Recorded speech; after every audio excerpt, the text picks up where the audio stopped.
Good morning, Mr. Kelly. Sir, you were charged with assault, bodily injury. You're facing up to a year in jail and or a $4,000 fine. We're going to do probable cause. You have the right to remain silent. Anything you say can or will be used against you. You have the right to have an attorney present and questions and interviews in the state of Texas. If you cannot afford a lawyer will be appointed to represent you, sir. Please don't say anything. Yes, Your Honor. On May 8, 2024, officers were dispatched to 5728 Tidwell Road, Tidwell Supermarket, Houston, Harris County, Texas, regarding a citizen holding a suspect. Officers spoke with the defendant, Tony Kelly, who called 911. Defendant informed officer that he was keeping the complainant, Crystalline O'Neill, inside the store and informing because she was the suspect in an auto theft that he filed the previous night. The defendant stated that he has known the complainant since December, but she is not a friend or acquaintance. Hey guys, I just wanted to pop in here and say that I have set up playlists of some of my favorite cases and judges. So if you get bored and want to have a giggle or a gasp, then I could show you my cat's fridge, or you can check out these playlists. I'll leave a link below. Stated that the complainant was inside of his residence and that he went to use the restroom when she stole his vehicle. Defendant and a friend were out searching for his vehicle when they observed the complainant witness, and when they approached her, she ran inside the Tidwell supermarket. Defendant stated he kept the complainant inside until police arrived. Complainant stated she'd known the defendant approximately 4 years and that he occasionally pays her for sex. Complainant stated the defendant started yelling at her about his vehicle. The complainant went inside the store and the defendant followed her to the store and chased her around. Complainant further states that the defendant stood at the door with a small knife, preventing her from leaving. The defendant then punched her on the forehead, causing her pain and to fall to the ground.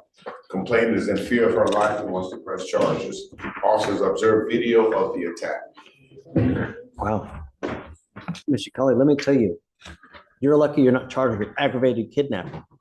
You know, don't say anything, but it's very possible that they upgrade this to an aggravated kidnapping with the knife. Sir, I'm going to find that there's probable cause to go forward with the case. I'm ordering you as a condition of your bond not to have any contact with this person whatsoever. Okay, then it shouldn't be a problem then, right? Stop. I'm not asking you about the case. The only thing I'm telling you now is not to have contact with the complaining witness in this case. My mama passed away, and I can't only stay the house. I'm just angry, but she took out my children. Okay, Mr. Kelly, I will have you speak to someone today, but I'm telling you now, I don't want any more issues. They told my truck, they still ain't gonna find my truck yet.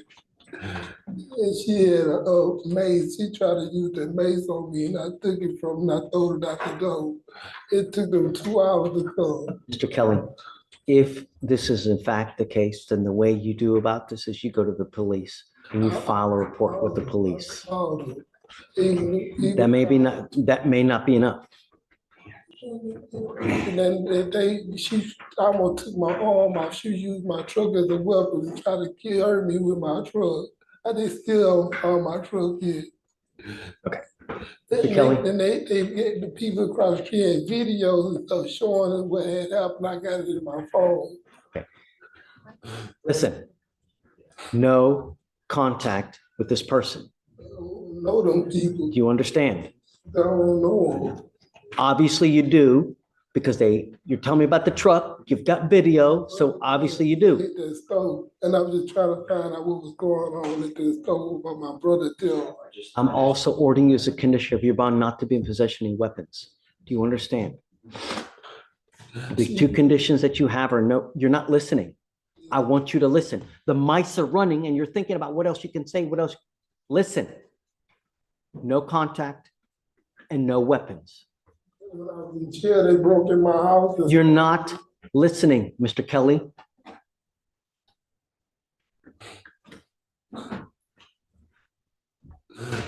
Tell me when you're ready to listen. Are you ready? I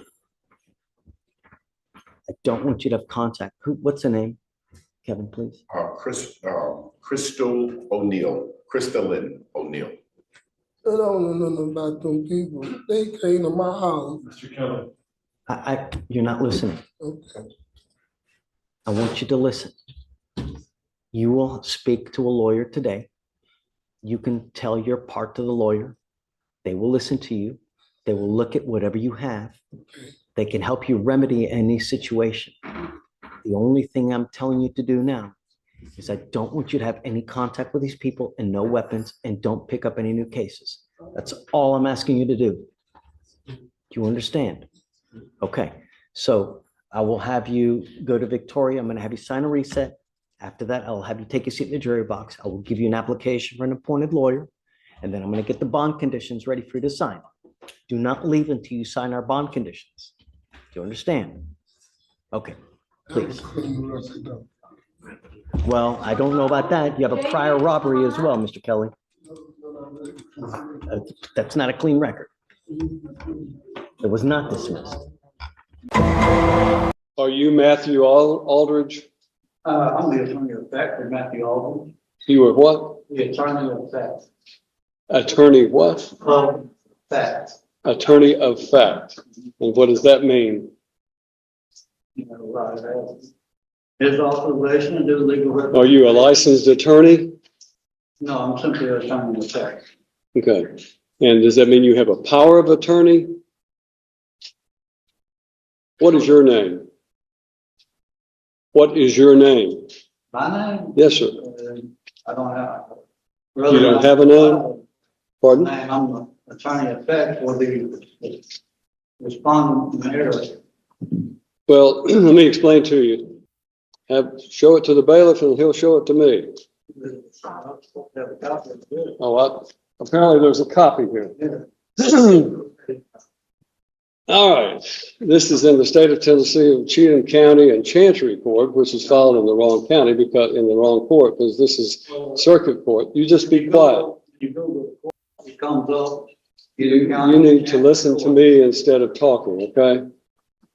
This is a challenge to the standing. The Supreme Court of the United States has stated that no corporation has standing anything to man. And then there's a quotation for Rundle versus Delaware Raritan Canal Company. And then it said, as well as it being a maximum of law, citing certain Latin phrases, dissimilar things ought not to be joined by a definition of Black's Law Dictionary. So the respondent in error requires that the state of Tennessee Incorporated and Cheatham County Chancery Court prove their standing to proceed against a man in any court of law. You have 15 calendar days to prove your standing or forever yield to estoppel, waiver, and fraud, and cease and desist this proceeding immediately. More time is available if requested.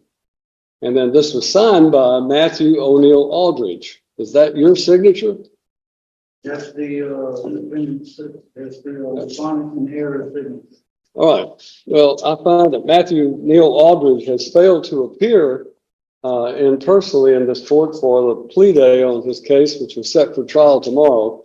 And as a result, you have no standing, sir, under what I know what you're trying to do is to try to use the sovereign citizen approach to this situation. And I'm simply telling you that you do not have the right to represent Matthew Neal Aldridge. If you are, in fact, Matthew Neal Aldridge, then you need to say so and stop this nonsense, because what you're attempting to do has no legal effect. You cannot challenge the criminal law or the jurisdiction of this court by simply filing some legal mumbo jumbo having to do with civil litigation. That has civil litigation in it. It is not a criminal case that you have cited. So it has no effect on this court regarding the criminal statutes of this court. This court is empowered under the Constitution of the United States of America and the Constitution of the state of Tennessee, and by the duly elected citizens of Cheatham County to empower and enforce the laws of the state of Tennessee. And that is what I'm going to go forward because of the fact that I have a conflict and I have to be in Stewart County on a civil matter. So we're going to assign a new trial date for Matthew Lynn Aldridge. We're going to need to set a trial date in July. All right. To Matthew Aldridge and the individual standing before me whose name must not be uttered, then we will set a July 15th trial date for Mr. Aldridge. Whatever this document is that you have filed is in fact invalid because it does not cite any valid criminal statute, and therefore I'm denying whatever that might be in the way of a motion. The trial date will be July 15th. The last day for Mr. Aldridge to enter a plea or go to trial will be July the 8th. July the 8th. Now, we're going to give you a card. If you are in fact Matthew Aldridge and you're just playing games with the court regarding this nonsense that you filed, then you may get this card and you may go on about your business. If you are not Matthew Aldridge, then I would suggest to you, you relay to Mr. Aldridge that he must appear on July the 8th, or a bond revocation will take place, and his case will be set, will take place with him in jail, incarcerated on the 15th. That's the judgment of the court. You need to take your piece of paper and go on about your business. And for you, my subscribers that are watching, I have placed upon the screen now a playlist where I release upcoming episodes often, so please save it to your favorites and don't tell the others, as this is for you to say thank you. See you next time.